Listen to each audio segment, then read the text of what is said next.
nadorcity.com.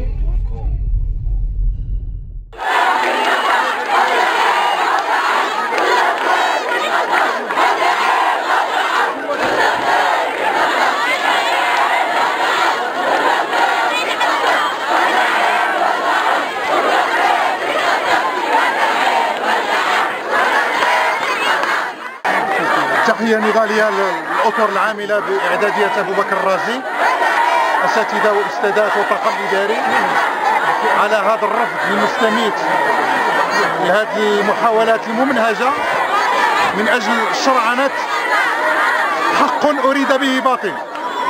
كاين مجموعة ديال التواطؤات مكشوفة، الترامي على باب ديال المؤسسة، الساحة اللي مفترض أنها تكون ملجأ ديال الاستراحة ديال التلاميذ وديال الوقوف ديال الآباء وديال الأساتذة. كتلاحظوا بأن هذه البناية هذه كتكشف واحد النوع ديال التكالب على كل الأراضي المجاورة للمؤسسة، وماشي هذه لأول مرة كتوقف أسرة التعليم بإعدادية أبو بكر الرازي معلنة الاستنكار ديالها. هذه ثاني مرة، وسبق في السنة الماضية أن نددت بالوضع الكارثي ديال المؤسسة واستطاعت تفرض واحد الجزء ديال الطريق معبد المدخل ديال المؤسسة، ولكن محاولات أخرى لا زالت مستمرة ديال الضرب ديال المؤسسة في الصميم من خلال هذا الترامي على هذه المساحة اللي المفروض أنها تكون فضاء ديال التلاميذ وديال الأساتذة.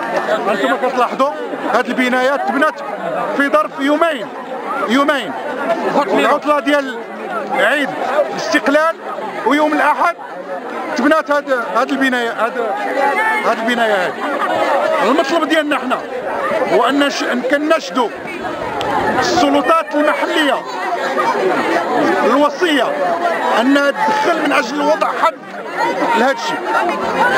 هذا الشيء خصو يتهدم حالا، وإلا المعركة غادي تبقى مستمرة، الشغيلة غادي تصمد وغادي تعزم من أجل أنها تواصل المعركة ديالها إلى حين إزالة هذه البناية هذه. إذن تحية نضالية. وملاحظة أخرى هو أن الوكالة الحضرية أفادت لجنة إلى عين المكان وتبين لها على أن صاحبة الملك دارت هذا البناء بدون ترخيص، وهناك تواطؤ ما بين المكتب ديال البلدية ديال الناظور مع صاحبة الملك من أجل أنه يتبنى هذا البناء هذا في وضع يشوبه الغموض، وتندوا اخي المطاف كل هذه التواطؤات اللي كاينه، اللي من وراءها هو ضرب المؤسسه التعليميه، ضرب هاد الابناء، هاد الصرخات كله ديال الاطفال كتمشي في الاتجاه ديال التجديد. تحيه نضاليه. هذا النقل ديال الوكاله الحضريه هو واضح. تحيه اولا للاخوان ديالنا في موقع ناظور سيتي اللي كنشكروا لهم الشكر على التواجد ديالهم دائما بجانب القضايا اللي كتهم الشأن المحلي بالاقليم. بالنسبه لهذا المشكل ماشي هو هذا المشكل ديال الترامي على الاراضي ديال الملك العام وخصوصا ديال وزاره التربيه الوطنيه ماشي هي اول مره. مجموعه ديال السلوكات ومجموعه ديال الاشياء، مجموعه ديال اصحاب النفوذ ديال العقار اللي كيتراموا على الممتلكات ديال وزاره التربيه الوطنيه.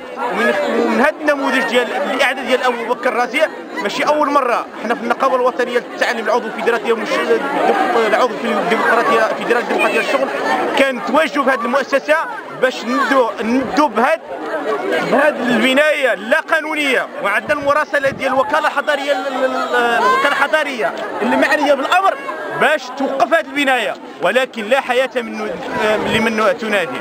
حنا في النقابه الوطنيه للتعليم بجانب الاخوان ديالنا الاساتذه في المؤسسه كنقولوا بان المعركه ستستمر الى ان يتم ماشي ايقاف ديال هذه البنايه العشوائيه ولكن الهدم ديالها بتاتا حفاظا على المصلحه ديال المؤسسه وعلى التلاميذ ديالنا. كيف كتشوفوا هذه الدراسه توقفات وهذا الشيء ماشي معقول. كنطالبوا بان السلطه المعنيه والسلطات الاقليميه باش توضع الحد لهذه الممارسات.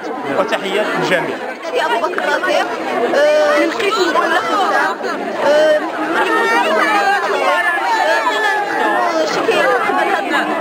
البناء العشوائي لأنه فينا طريق، كان عندنا طريق واحد كيدي دابا يعني ما بغيناش نبنيو هنايا، وكنا باغيين هنا يكون شي مساحة خضراء، ودابا عوض يكون مساحة خضراء هذه البناية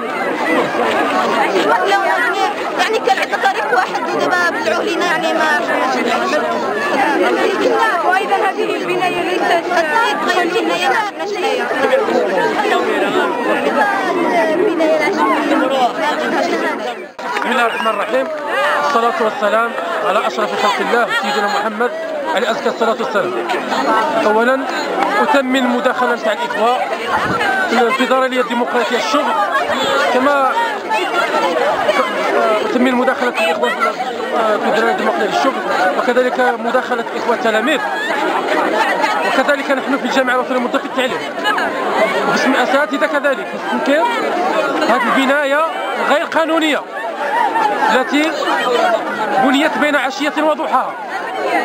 لهذا نطلب من الإخوة السلطات المحلية لا في المجلس البلدي ولا في عمالة الناظور ألا يغضوا النظر على مثل هذا الإرهاب لا أخلاقي. احنا ماشي حامية، هذا برج هذا غادي يتعلى هنا،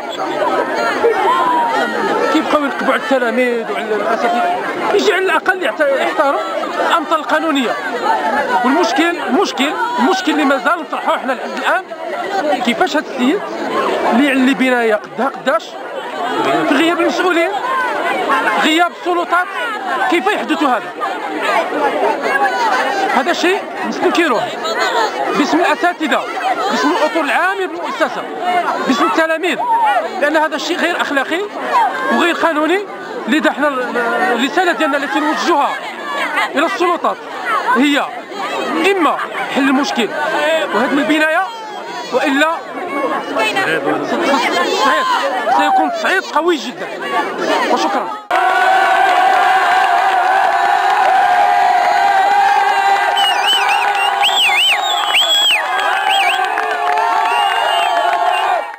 بلاتي ما كاين ديالنا اللي يجي يشوف عينه غادي نمشيو غادي نتقاتلوا هنا، غادي نتقاتلوا هنا. طيب انا دوك الجيوب اللي